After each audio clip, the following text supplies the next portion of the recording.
Susana. Bien, pues ya estamos de regreso, mis estimados radioescuchas, a través de Radio Escala. Mi querido René, algo así como que de todo un poco, ¿no? Ese tema.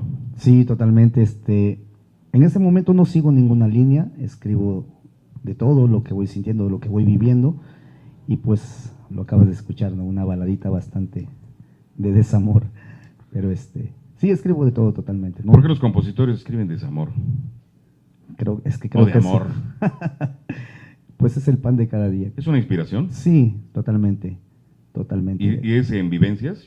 Sí, sí, esa de Si tú supieras, que la escuchaste ahorita, fue una experiencia muy devastadora de amor.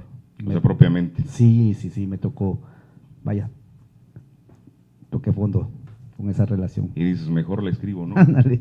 Y así la puedo proyectar. Exactamente. ¿Lleva algún mensaje para algunas otras personas que bueno, que se pueden identificar en algo similar a lo que tú viviste? Yo creo que sí, pero bueno, al menos en mi caso, la decepción, la depresión, tengo esa ventaja que no me ha llevado a refugiarme en otras cosas, alcohol, drogas o cosas por el estilo.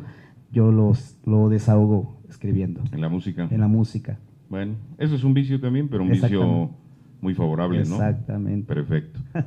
Bien, nos decías, llegas a Jalapa, escogiste a Jalapa porque en realidad la máxima casa de estudios, como es la Universidad Veracruzana, que tiene unas licenciaturas precisamente en cuestión de música, ¿no?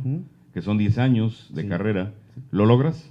No, fíjese que mi línea, finalmente la vida es muy sabia y te va dando, te va abriendo el panorama, y hoy más que nunca lo tengo súper claro.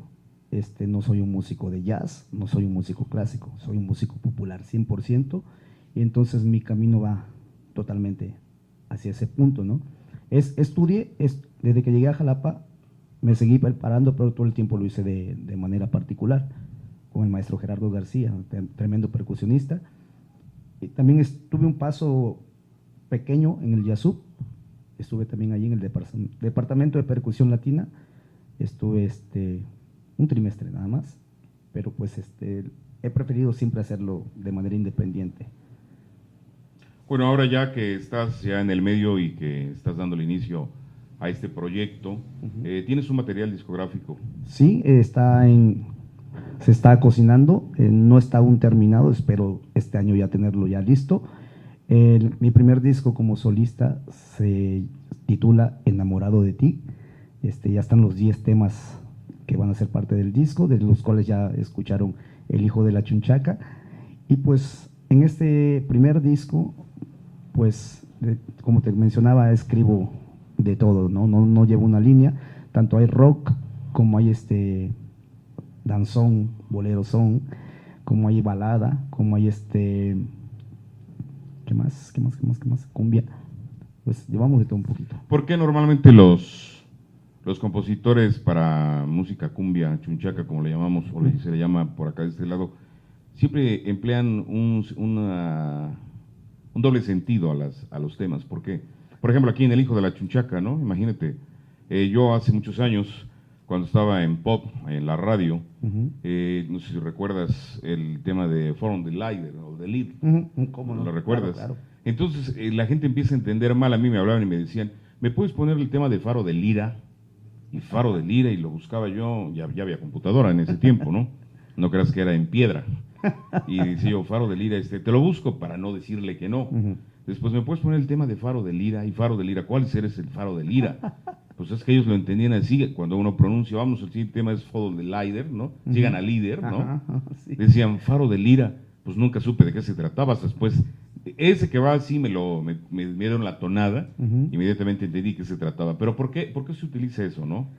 Tú me lo puedes decir como compositor. Sí, bueno, yo creo que, bueno, ¿qué te puedo decir? Ustedes son veracruzanos, igual la picardía siempre está ahí, y como mexicano también heredamos eso, ¿no? Y se nos facilita mucho usar el doble sentido, el alburcito por ahí, que no puede faltar. Yo creo que es parte. ¿Es una esencia? Es una esencia, totalmente. Para que, obviamente, tenga el sabor. Sí, totalmente, sí. Perfecto. Bien, me hablabas del tema. Tenemos un tema por ahí también, de otra... Claro. Bueno, explicabas o comentabas para nuestros amigos que nos escuchan a través de Radio Escala y a quienes nos ven a través de Así Suena Veracruz. Eres versátil, vamos a llamarlo Sí, así. sí, así es. Y bueno, Tocas de todo hasta la puerta. exacto, es lo que más he tocado en estos últimos tiempos. Pues las puertas se abren, ¿eh? Claro, no, de eso estoy Tenlo convencidísimo. por seguro. Mañana, pasado, el día que sea, pero las puertas siempre se abren. Sí, estoy convencido. Y sobre todo para los talentos, ¿eh? Sí, sí, sí. Fíjese que en todos estos años de lucha, todos tenemos momentos difíciles, ¿no? Días que las cosas no fluyen, pero siempre he tocado puertas y bendito Dios, siempre se han abierto. Regálanos otro tema, ¿qué te parece? Voy a dejarles este tema que escribí con mucho cariño para todos los veracruzanos, y también me atreví a hacer un pequeño homenaje al gran Agustín Lara. Este tema se llama Veracruzano. Con cariño para ustedes, espero que lo disfruten. Escuchémoslo. Radio Escala, la radio de los músicos veracruzanos y Así Suena Veracruz TV. Yo nací un alma de pirata, con son, con rumba y con jarana. Yo nací en Veracruz. Yo nací en tierras milenarias, de bellas mujeres, cultura y playas. Yo nací en Veracruz. Veracruz es tu carnaval y danza. Veracruz es marimba, cajón y comparsa. Tu folclor, alegría y grandeza jamás podrán igualar. Por eso yo te canto como te amo, Veracruz.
veracruzano.